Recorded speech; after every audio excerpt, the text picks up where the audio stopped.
Bruce, you and I are old. We are seeing that sunset draw nearer to us. We are sailing towards it. Not sailing. We're motorboating our way to the sunset. So I can only hope I'm motorboating my way towards the sunset. Family show. Yeah. Sorry about that. What? Yeah, Eric had something in his cheek. So no, I don't know what you're talking about, Eric Holmes. Look, okay. So what was that Mikey commercials with the cereal? What was it? Hey, Life? Mikey, he likes it. Yeah. Chex? Was it Chex or Life? What was it? It was Life. Life cereal. So every single week, whenever there's a horror movie, that's akin to me. I go, okay, so Bruce, aka Mikey's gonna like it. I can throw a horror movie to the wall, and Bruce would scoop it up. I had no idea if any one of us was gonna go see the Mongolian horror film. I'm giving Eric a pass because he had to see 2,000 movies this week. But thank goodness, Bruce Purkey took the mantle for this Mongolian horror film, Aberrance, I believe. Aberrance. I don't know if that's how you pronounce it. I don't know either. Bruce, tell us Aberrance. Yeah. Tell me and Eric and the listeners that are we missing something with this Mongolian horror film that you spend a lot of time watching? It's not that long. I think it's like an hour and 20 minutes or something. So it's not too bad. It's not too long. And Eric, I would have really been interested to see Eric watch this because I know how Eric, he loves like a plucky indie unsuspecting movie. Like you just think of the Yak in the Classroom and stuff like that. This is not Yak in the Classroom, but I mean just a movie from someplace you just never expect to get a movie from. I did not expect to watch any Mongolian horror movies this year, and now I can say I have. So that alone is worth the price of admission. It's funny because you tell the story and then it's like, this doesn't sound spectacularly weird. It sounds pretty normal. It's not like Mongolian, whatever that means.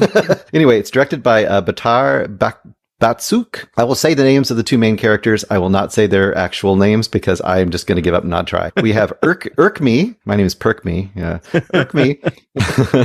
Urkmi is a husband and Selengi is his wife. And it basically starts out with them driving out to like a kind of like what we would call a summer cabin. But they're going off to like stay in this place. And summer cabin in Mongolian is very snowy, as you might guess. They go out to this cabin. It's a really cool looking cabin. It's really nice. It's not like super rustic or anything. It looks like a cabin anyone would want to stay in. They get there and she unloads all her paint supplies and stuff. And you find out very quickly she's pregnant. And you also meet the neighbor right away, which surprisingly, there's another cabin. It seems like, I don't know, 20 yards away in this really remote forested setting. There's another cabin right there and they meet the neighbor and he seems like a totally nice, if not kind of mild mannered dude. And very quickly it appears that the husband, Urkmi, is very severe and very strict and possibly abusive. Right out of the gate, you see him doing things like, have you taken your medicine? And she's like, she doesn't want to take her medicine. And he's like, shoving the medicine into her mouth. And you're like, oh, okay. No, it's not a great dude. I see. A night or two later, the neighbor's out doing work in his yard or whatever, chopping wood. I forget what he's doing. And he hears screaming and yelling and stuff. And you're like, oh gosh. And then he goes over there like the next day and peers in the window. The husband has left and the neighbor sees that she just happens to be her back facing to him and he sees that she's all bruised up and battered and like, oh boy. Okay. So I see where this is going. And that's kind of the setup of the movie. Friends appear at a certain point. The neighbor calls the cops at a certain point, which of course escalates things. For about 2/3 of the movie, I would say this movie was kind of like a, okay, standard, I guess not really a horror movie as much as kind of like a psychological thriller kind of a thing where it's like, how's the neighbor going to save her from this abusive husband, or is the abusive husband going to kill everybody and the friends, or what's going to happen? What's going to go on here? And then it takes a turn and becomes something different than I thought it was going to be. I would say it never soars. It's very rough around the edges. It is very low budget. I don't know what the budget for horror films is in Mongolia, but for what they have, they make kind of a nice, twisty little thriller. So I would say I had a good time with it. I wouldn't say, run out to see it right away. I would say maybe when it's on a streamer, give it a try and see if you like it. There was some good little twists and turns in this, and it had I would say a satisfying ending for a movie like this. So the twist upscaled your experience slightly. Yes. Yeah. Okay.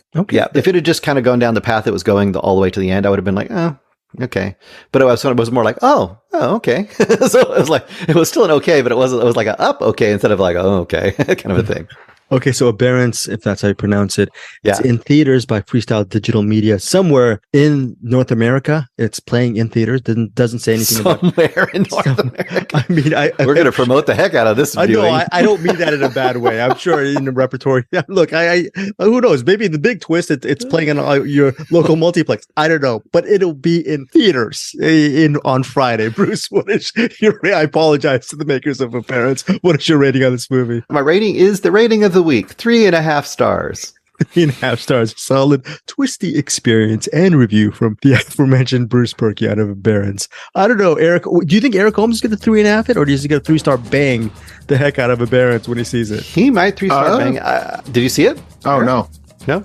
I could see Eric, if he's in the right mood, I could see this possibly really hitting for Eric. So that is Aberrance. Apologies to Bruce that I didn't see it. I can't wait to your box pick because I think you have a classic movie coming up towards the end of the episode. I think it has to do with Jacques Tati. I don't know. I could be wrong on that, but we'll get to that shortly. This is CinemAddicts.